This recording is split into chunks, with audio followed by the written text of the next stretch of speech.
Hello, good morning, नमस्कार, आदाब। एक बार फिर से आप सबका स्वागत है वाईफाई स्टडी स्टूडियोज चैनल पे, which is a part of Unacademy. सुबह 5 बजे का जो ये टाइम स्लॉट चल रहा है, इसमें आपके लिए मोस्ट एक्सपेक्टेड क्वेश्चन आ रहे हैं। 10 से 12 सवाल या ज़्यादा से ज़्यादा 20 सवाल होते हैं।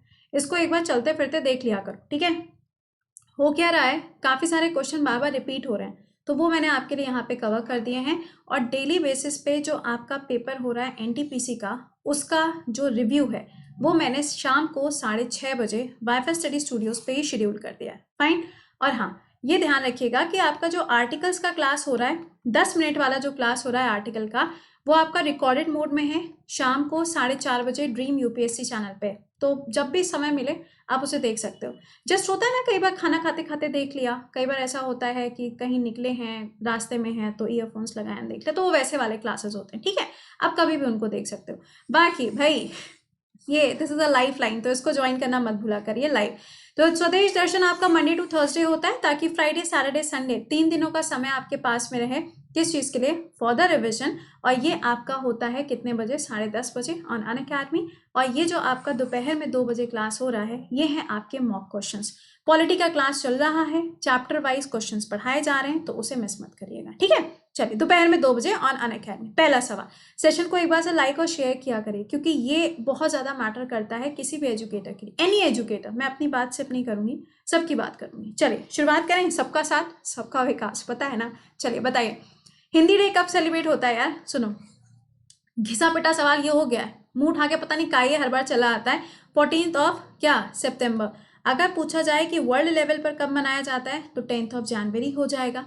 इसी तरीके से नेशनल यूथ डे बहुत ज़्यादा पूछा जाता है, तो 12 जनवरी हो जाएगा। इंटरनेशनल लेवल पर या फिर वर्ल्ड लेवल पर आंसर क्या हो जाएगा? 12 अगस्त, जिसको हम लोग एलिफेंट डे के रूप में भी मनाते हैं। अगला सवाल, कौन सा ऐसा विटामिन है, ठीक है, कौन सा ऐसा विटामिन है जो ब्लड क्लॉटिंग को रोकने वाली बात याद आ रही है? तो क्या होगा? विटामिन के। आपके लिए छोटा सा होमवर्क है, इसका साइंटिफिक नेम आप मुझे बताओगे। जैसे कि हम लोग देखते हैं ना इसके बारे में, विटामिन सी है तो एस्कॉर्बिक एसिड है ना। और इसी में अगर आप देखेंगे तो बीमारी कौन सी हो जाती है? स्कर्वी हो जाती है। तो अगर सपोज करो कि ये कम है, तो जो ब्लड है ना वो क्लॉट नहीं हो पाता है। कई बार आपने देखा होगा कट लग जाता है ना, फिर उस पर स्किन आने में, उसको रिकवर करने में टाइम लगता है ना। लेकिन अगर हमारी बॉडी में यही नहीं होगा तो वो रिकवर नहीं कर पाएगा, ठीक है। अगला, Who were the Indians who spoke in Hindi at the UN General Assembly? मैंने आपको बताया था UN General Assembly के अंदर टोटल अगर आपसे मेंबर पूछे जाएंगे तो आप बोलोगे 10 नॉन परमानेंट, 5 परमानेंट होते हैं। जो नॉन परमानेंट है उसमें इंडिया का अभी टाइम पीरियड स्टार्ट हुआ है और इंडिया 2 सालों के लिए इसके अंदर चुना गया है। इसका हेडक्वार्टर कहाँ पर होगा? सिंपल आंसर है इसका, न्यूयॉर्क के अंदर इसका हेडक्वार्टर मिलेगा। और यहाँ पे हिंदी में किसने बोला था? अटल बिहारी वाजपेयी जी ने। ये मैंने आपको 7 बजे के क्लास में पढ़ाया भी था, याद आ रहा है? कब? 25 दिसंबर, जब इनका बर्थडे होता है, गुड गवर्नेंस डे के रूप में जिसे सेलिब्रेट करते हैं। अगला, where is the international court of justice? इसका मुख्यालय कहाँ है? इसका मुख्यालय वही है जहाँ पे आईसीसी का मुख्यालय है। ये क्रिमिनल कोर्ट है। ओके, देखो कहाँ हो जाएगा? हेग के अंदर, द हेग या हेग, वटेवर जो भी आप बोलना चाहो। नीदरलैंड के अंदर आपको इसकी लोकेशन मिलेगी, हेग में। और नीदरलैंड की जो कैपिटल है दैट इज एम्स्टरडैम। ये ध्यान रखना, पूरे वर्ल्ड का सबसे पुराना अगर स्टॉक एक्सचेंज पूछा जाएगा तो भी क्या बनेगा? तो भी एम्स्टरडैम इसका आंसर रहेगा। अगला, where is the headquarter of UN? UN का मुख्यालय कहाँ पर है? तो न्यूयॉर्क के अंदर। बनाया कब गया? 24 अक्टूबर को इसको बनाया जाता है, 1945। और यही होता है यूएन डे। इसके हेड कौन हो जाएंगे? Antonio Guterres. अगला, इस्टेब्लिश कब किया गया? मैंने आपको बता दिया, एंटोनियो ग्यूटेरेस इसके हेड हैं। कहाँ से बिलोंग करते हैं? तो ये पोर्तुगल से बिलोंग करते हैं। अगला सवाल, who was the first CM of India? First CM पूछा है, ये हो जाएंगी। गवर्नर पूछी जाएंगी तो कौन हो जाएंगी? ये मैं बताऊं? आप लोग बताएंगे मुझे, आंसर करके बताओ। गवर्नर सबसे पहली फीमेल की बात करिए, कौन हो जाएंगी? इजी क्वेश्चन है। आईएनसी के अंदर सबसे पहली फीमेल प्रेसिडेंट के रूप में भी उन्होंने काम किया है, मुझे उनका नाम कमेंट बॉक्स में चाहिए। अगला, फर्स्ट एस्ट्रोनॉट इंडिया की तरफ से, आंसर यहाँ पे क्या हो जाएगा? राकेश शर्मा। ईयर क्या है? 1984।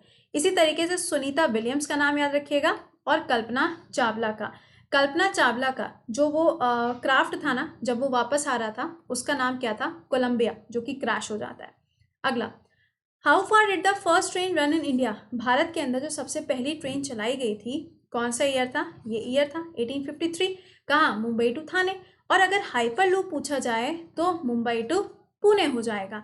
इसी तरीके से अगर पूछा जाता है आपसे कि ये जो आपकी क्या नाम है वंदे भारत जो पूछा गया अभी आपसे रिसेंटली पूछा गया ना, उसका सेकेंड वाला पूछा गया था सवाल में, तो ये कहाँ से कहाँ? तो दिल्ली से लेके आपके जम्मू एंड कश्मीर कटरा के बीच में इसको चलाया गया था। अगला, नेम समाधि ऑफ महात्मा गांधी। जो महात्मा गांधी जी की समाधि बनी हुई है, या आप कह सकते हैं कि उनका जो एक मेमोरियल बना हुआ है दिल्ली के अंदर, उसे हम किस नाम से जानते हैं? राजघाट के नाम से जाना जाता है। Next question, who invented the telescope? Answer क्या होगा? गैलीलियो। और गैलीलियो जी के नाम पर अगर आप देखेंगे तो आपको क्या मिलता है? एक दो कुछ नेचुरल या आप कह सकते हैं कुछ एक आध मून के भी नाम है क्या? अगर हाँ तो मुझे ज़रा कमेंट बॉक्स में बताइएगा, या कुछ ऐसा मिशन है जो भेजा गया था गैलीलियो के नाम पे, बताइएगा। अगला, what is the outer sky look like to astronauts? जो एस्ट्रोनॉट्स होते हैं ना, उनको जो स्काई होता है ना, यानी कि जो आउटर वाला स्काई होता है, वो उनको कैसा दिखता है? वो उनको ब्लैक दिखता है। और जो एस्ट्रोनॉट्स होते हैं, जब ये यूनिवर्स में ट्रैवल कर रहे होते हैं, तो आपको पता है कि वहाँ पे क्या होता है? ग्रेविटी नहीं होती ना, तो दे यूज टू फ्लाई, ठीक है, वो हवा में ही रहते हैं। अगला, कौन सा ऐसा मेटल है जिसका इस्तेमाल सबसे पहली बार ह्यूमन के द्वारा किया गया था? आंसर क्या हो जाएगा? तांबा। ओके, अब सुनिएगा स्टोन एज। स्टोन एज हम लोगों ने पढ़ा हुआ है ना, पैलियोलिथिक, नियोलिथिक, मीजोलिथिक, ये हम लोगों ने पढ़ा हुआ है। पैलियोलिथिक के टाइम पे देखो क्या होता था, पत्थरों को घिस के आग बनाई गई है ना। मीजोलिथिक में थोड़ा सा और हमने यहाँ पे क्रिएटिविटी दिखाई, और नियोलिथिक में जाके हम लोग बिल्कुल सुपर क्रिएटिव हो गए, इनोवेशन लेके चले आए। अगला, एक्सरे किसके द्वारा इन्वेंट करी गई? तो रॉन्गटन के द्वारा इसको इन्वेंट किया गया। छुटकू सा फुटकू सा सवाल ये बन के चला आता है। अगला देखिएगा, purest form of carbon. Carbon का अगर सबसे प्योरेस्ट फॉर्म पूछा जाए तो कौन सा बनेगा? That is diamond. अच्छा, ग्रेफाइट जो होता है, क्या ये भी कहीं ना कहीं कार्बन का ही पार्ट है? हाँ या ना? कमेंट बॉक्स में आंसर मुझे बताना। देखो जितने सवाल पूछते हैं ना, वो आपके प्रॉफिट के लिए होता है। ढूंढने तो जाओगे कम से कम, और ढूंढ के वापस आओगे तो कुछ तो आंसर बताओगे। अगला, ह्यूमन बॉडी का मास्टर ग्लैंड कौन कहलाता है? तो ये क्या हो जाएगा आपका? पीयूष ग्लैंड। अच्छा मुझे बताओ, ये पीयूष ग्लैंड कौन सा है? क्या ये पिट्यूटरी है या ये पेनक्रियाज है? कौन सा वाला है? ज़रा मुझे कमेंट सेक्शन में आंसर करके बताइएगा, क्योंकि उसका दूसरा नाम क्या है? पीयूष ग्लैंड है। अच्छा, इसी तरीके से पूछा जाता है कई बार, स्प्लीन क्या होता है ना? तो ये क्या है? ये ग्रेवयार्ड है, जहाँ पे आरबीसी और डब्ल्यूपीसी जब उनका टेन्योर, जब उनका टाइम खत्म हो जाता है, फिर वो जाके स्टोर करती हैं, है ना? इसे ग्रेवयार्ड बोलते हैं। चलिए नेक्स्ट बताइएगा, बॉडी का ऐसा कौन सा पार्ट है जो रिप्लेस किया जाता है यूजिंग पेसमेकर? पेसमेकर कहाँ यूज होता है? हार्ट के अंदर होता है ना? अब सुनो, आर्टरीज क्या करती हैं? ब्लड को अवे करेगी, और वेन्स क्या करेगी? ब्लड को पास में लेकर आएगी, ठीक है। दूसरा आपको याद रखना है यहाँ पर, अगर सवाल बनता है जैसे कि लबडब, ये क्या है? जो हमारी हार्ट बीट्स होती है ना, उसको हम क्या बोलते हैं? लबडब बोलते हैं, क्योंकि उसमें क्या होती है, जो वॉल्व्स होती है ना, उसकी ओपनिंग और क्लोजिंग होती है, जिसकी वजह से उसमें ये आवाज़ आती है। Okay, who discovered radio activity? ये किसके द्वारा डिस्कवर किया गया? तो हेनरी बेक्वेल के द्वारा इसको डिस्कवर किया गया। अगला, who first said Mahatma Gandhi as a father of nation? Mahatma Gandhi ji को सबसे पहली बार यहाँ पे राष्ट्रपिता के नाम से किसने पुकारा था, या फिर किसने इनको ये नाम दिया था? आंसर हो जाएगा सुभाष चंद्र बोस जी। सुभाष चंद्र बोस जी ने फॉरवर्ड ब्लॉक बनाया था 1939 में, और 2 बार इन्होंने आईएनसी की अध्यक्षता भी करी है। अगला, what is the national song of India? देखो नेशनल एंथम तो हम सबको पता है ना? क्या है? जनगणमन है। और अभी आप लोगों के साथ में मैंने डिस्कस भी किया था कि ऑस्ट्रेलिया ने अपना जो नेशनल एंथम है उसमें कुछ चेंजेस भी किए।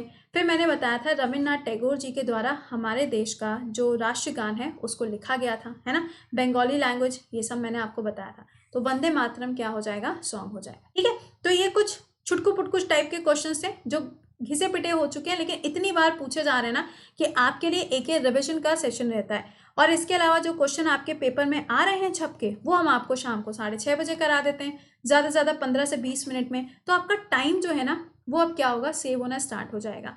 तो 7 बजे करेंट अफेयर्स पढ़ो। आज के सेशन में क्या पढ़ाने वाले हैं? करेंट अफेयर्स तो रहेगा ही रहेगा, साथ में आज स्टेट की स्कीम्स पढ़ाने वाले हैं। कोशिश रहेगी कि 29 के 29 स्टेट कवर हो जाए, लेकिन अगर नहीं कवर हो पाया तो पार्ट 1 पार्ट 2 करके पढ़ लिया जाएगा, ठीक है। ओके, इसके अलावा सफलता बैच में 26 जनवरी से नया बैच स्टार्ट होने जा रहा है। अगर आपने ज्वाइन नहीं किया है तो आप अभी ज्वाइन कर लीजिएगा, जिसमें जीएस में हम स्टार्ट करने जा रहे हैं ज्योग्राफी। जीएस के सारे सब्जेक्ट्स हम ही आपको पढ़ाएंगे। अगर आप एसएससी की तैयारी कर रहे हो तो भी आप इस बैच के साथ में जा सकते हो, आईबी है या फिर लेखपाल है तो भी आप इस बैच को ज्वाइन कर सकते हो। बाकी मैथ, इंग्लिश, रीजनिंग आप किसी भी एजुकेटर की पढ़ो, कोई प्रॉब्लम नहीं है, यू आर फ्री। ठीक है, अब इतना अमाउंट है तो ये अमाउंट पूरे साल भर का है। जी हाँ, पूरे साल भर का अमाउंट है। कोड क्या लगेगा? प्रति 10 इसमें कोड लगेगा। ध्यान रखना कि 11 जनवरी से पहले ज्वाइन कर लेना, वरना इसका अमाउंट बढ़ जाएंगे। सेम यूपीएससी के साथ में है, इसका अमाउंट अभी कितना है? इतना है। और ये ध्यान रखिएगा कि ये जो अमाउंट है ये पूरे साल भर की फी है और सारे एजुकेटर्स आपको इसके अंदर मिलेंगे। कोड अगेन प्रति 10। ठीक है, चलो मिलते हैं फिर आप लोगों से 7 बजे के सेशन में। टिल देन खुश रहिए, मुस्कुराते रहिए, bye bye and take care.